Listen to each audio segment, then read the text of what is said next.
ሰላም ክብረት ተኸታተልቲ ከመይ ኢልኩም ደህና ዲኩም? ኣነ ደህና እየ ኣምላክ ይመስገን። ከመይ ኢኹም? እምበኣርክስ ናይ ሎማዓንቲ ቪድዮና እንታይ እያ ትኾን? ኣብ ከተማ ኩሓ ቦታ ርኢልና ወይ ከዓ ኣብ ከባቢ ኩሓ ልሽወጥ መሬት ርኢልና ለትኸና ንሕዋተይ ብሕትኽን መሰረት ኣብ ኩሓ ከይደ ስለ ናይ ቦታ ሕጋዊ ነባር ትሕዝቶ ናይ መናእሰይ ክንደይ ከም ዘሎ ንሓተት ክልክን ውዒለ ላባኸን ኣምፅአልክን እኒአኹ ማለት እዩ። ስለዚ ቅድሚ ምስማዕኸን ላይክ ቤተሰብኩም ሳብስክራይብ ናግኹም ቤተሰብኹም ማለት እዩ። እዚ ትሪእዎ ኣለኹም ኩሓ እዩ። ኩሓ ያው ሊፈልጥ ሰብ የለ ኩሓ ከባቢ ሰብዓ እንደርታ ዝርከብ ሎማዓንቲ ደሞ ኣጋጣሚ ዕዳጋ እዩ ቀዳም ማለት እዩ። ሎማዓንቲ ዕዳጋ ኩሓ እዩ። ካብኻ ስለ ናይ ቦታ ክሓትት ስርሐይ ኢለ ከይደ ንሓተት ክውዒለ ማለት ኣብ ውሽጢ ኩሓ እኳ ብዙሕ የለን ድዩ ካብኻ ሕጋዊ እዩ ግን ናፍቲ ማይ ባንደራ ዶ እንታይ ዝበሃል ውስን ዝበለን እዮ ብዚ ብጋርመንት ከባቢ ውፅእ ዝበልካ እኒኦ እንትን ደጋር መኸዲ ቦታት ከባቢ ብዙ ከባቢ እንደይ ይርከብ ናልኹ ንሓተት ውዒለ ናብ ከባቢ ኩሓ ትደልያ ከዚ ኣበይ እኒአኸን ልሽወጥ ብቅናሽ ዋጋ ሕጋዊ ሰረት ዝሓዘ ኣለክን ማለት እዩ። ተዋጋ ያው ንእሽተይ ክብድ ይብል እዩ ምስቲ ሕጋዊ ምዃኑ ምስቲ ሰረት ምስራቱ ንእሽተይ ኣብል ይብል እዩ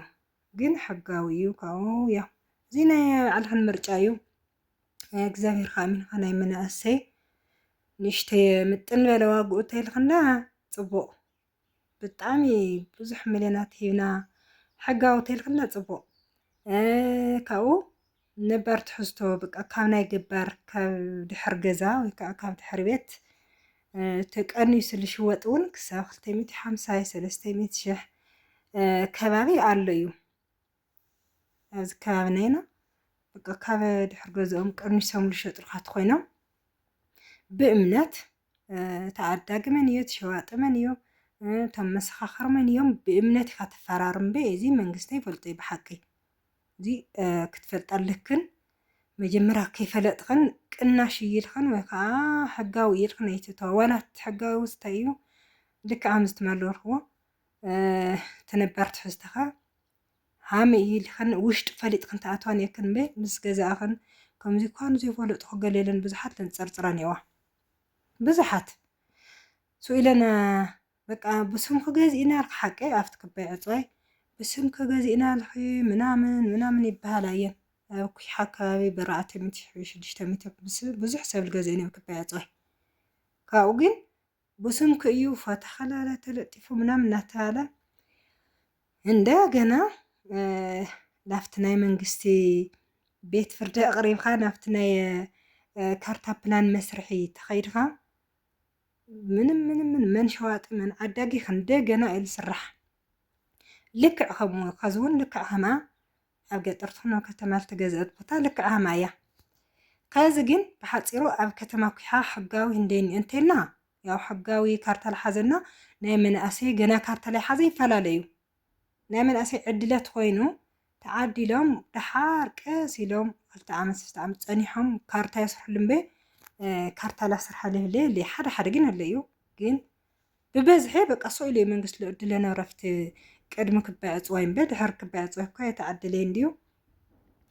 ካብኡ ግን እቲ ካርታ እትና መናእሰይ ኣጋጣሚ ሓደ ይህልዎ እዩ ብበዝሒ ግን በቃ ሰኢሉ ለዕድል ነይሩ እምበ የለይ ማለት እዩ እና ከምኡ ተደሊኸን ናይ መናእሰይ ካርታ ለየብሉ ተደሊኸን ካብ 140 ካሬ ማለት እዩ 1.5 1.4 ኣሎ እዩ ነፃ ቦታ ትረዲእክን ካብኡ ከዓ ካርታ ዘለዎ ተደሊኸን 200 ካሬ እዩ ኩላ ብ200 ካሬ ኩላ ዝተሰረተት እያ መረባ ሓዲግካ ማለት እዩ መረባ ንእሽተይ ሓዲግካ ኩላ ዙርያ ምላሽ እትሰረተ 4.2 ሚልዮን 4.2 ሚልዮን ማለት እዩ እዚ ግን ናይ ፎቅ ሰረት ይሰሪቱ እኒኦ ናይ ፎቅ ታሕቲ ሃዲምካ እንደየና ዓምሊ ዝስርሐሉ ክራይ እንዴ ሃምልዋፅ ግን ክነግረክን ይኽእል ብጣዕሚ ፅቡቅ ቦታ እዩ ኣብኡ ነይረ ናርአኹ ዓዳግ ምስ መፀ ናብ ቀሪፅና ናብ ቪድዮ ክነእትዎም በ ኢሎምኒ ጥራሕ ተዋጋ ዕዳጋና ትካረ ነግሮምኒ ካብኡ ንታሕቲ ዕዳጋ እናኸድኩ እየ ዝርከብ ርዮ ከተማ ኩሓ ማለት እዩ ንሱ ልለ ግን በበይ ከባቢ እትና ብዚ ብማይ ባንደራ ዶ እንታይ ክንትብሎ ሓቂ ብማይ ባንደራ ፍቲ ግድሚ ነገር ኮይኑስ ለኣራግሮ መውፂ ልሰምሃ መውፅእ ሓቂ ለፅርግያ ብኦ ከባቢ ፀጊዓ እዩ ኣብ ወሰን ፅርግያ እዩ 4.2 ሚልዮን 200 ካሬ ኩሉ ሰረት ተሰረተ እቲ ገዛ ግን እቲ ቦታ እቲ ከባቢ ማለት እዩ ብጣዕሚ ቆንጆ ከመይ ትልኩምኒ ምስ ተሰርሐ ወጪ የድልዮ እንድዩ ወጪ በጣም የድልዮ ንክተሰርሕ ህድም ክተሰርሕ ኣብቲ ከባቢ እሱ ህድም ሰሪሕካ እንደ ሃምልካራ ክነግረክን ይክእል ብጣዕሚ ፅቡቅ ልማልል እየ እንደየ ናይ ሃምሊ ስርሖ ዘንባሳት ብእየ እንዳሓልፋ ክነግረክን ይክእል ብጣዕሚ ፅቡቅ ቦታ እዩ ታዋጋ ግን 4.2 ሚልዮን 200 ካሬ ማለት እዩ ሕጋዊ እና እዚ ግን ብጣዕሚ ገንዘብ ዘለዎ ገዚኡ ብኡስ ለለ ኣስሪሑስ ሕሰቦ እንዴ ኣብ ስዕድል ኣለዎ ሰብካ ክኸውለ ኢለ እንትን ይብል ኣብ ብዚ ብውጪ ኣሜሪካ እስራኤል ኣውሮፓ ገለታት ለለኹም ግን ትገዝእዎ ትኽእሉ ኢኹም ገዚእኹም ኣህዲምኩም ክራይኹም ትበልዑ ትኽእሉ ኢኹም ወርሒ 4.2 እኳ ነተን ደቂ መዳም ኣሕዋተይ ዓቕመን ኢለ እንትን ይብል ይጠራጠር ብጭራሽ ብቻ ግን ኣብቲ ከባቢ እሱ ሕጋዊ ትኾይኑ ኩሓ ከባር እዩ ኣብ ኩሓ ጠይቕ ከምፅና ስለልብላኒ ኣሕዋተይ ግድን ንሕቶአን ክምልስ ኣብቲ ከባቢ ቀሪፀ ለምፀልኹም በ 4 ሚልዮን 5 ሚልዮን ብዝኸ ሰዓት ክእከብ ኢልካ ዘበት እዩ ካብ ስዑዲ ወፃኢ ዘለኹም ግን ሰሪሕኩም ኣብ ኣውሮፓ ከባቢታት ትርከቡ ሰሪሕኩም መፂኹም ኣስተኻኺልኩም ብስምኩም ታሕቲ ሰሪሕኩም ኣህዲምኩም ቢያንሲ 15,000 20,000 ክካረ እዩ ሕሰቡ ትልገዛእኻየስ በቃ ቀጥታ እየ ክምለስ ሓደ ዓመት እና ኩራተይ እዚ ይመስል ማለት እዩ ካብኡ ከዓ በዚ ብጋርመንት ከባቢ ብዚ ልእግሮምበር እንታይ መኻድን እዮም ለውላኡታት ከዓ ዝሮዝሮስ ብጋርመንት ታይልባን ብሓድሽ ተዓዳት ናዳጋብር ገለል ተዓደልዎ ዕድለት ትፈልጦ ሰብዓ እንድርታ ልኾንኩም በ ካሊእ እኳ ትፈልጦ ብኡ ከዓ ናይ መናእሰያት ኣሎ ስሩሕ ገዛ ስሩሕ ኮይኑስ ዕድለቶም ባዕሎም ሰሪሖም ልነብሩ ሓደ ክልተ ኒዋ ከዓ ዋጉእስ ብጣዕሚ እንትን ንምንታይ ምስ ትሰርሑ ምዃኑ ገለታት ወጪ ብጣዕሚ ይደልዮ እና ኣነ እንድዒ ኣውስዕ ድለኽን ደቂ ኣንስትዮ ኣሕዋተይ ቦታ ክትገዛ እትደልያ ኣብሊዕ ዓቕሚ ኸነ ይትሕተታ ሓቂ ዘረባ ማለት ርእስኻ እተን ልናውፅ ትዋጋስ ብጣዕሚ ይኸባር ኣብ ዓዲ ሓቂ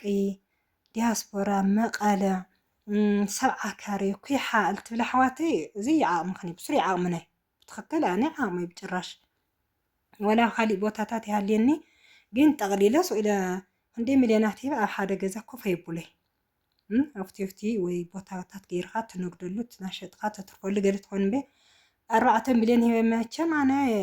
ኣይገዝእ ንምንታይስ 4 ሚልዮን ኣብ ሓደ ኮፍ ኣቢለስ ክነብረሉ ማለት ኣብ ውጭ ለሎ ሰብ ፅቡቅ እዩ ልክትነብረሉ ግን ክንደይ ሚልዮን ሂብካስ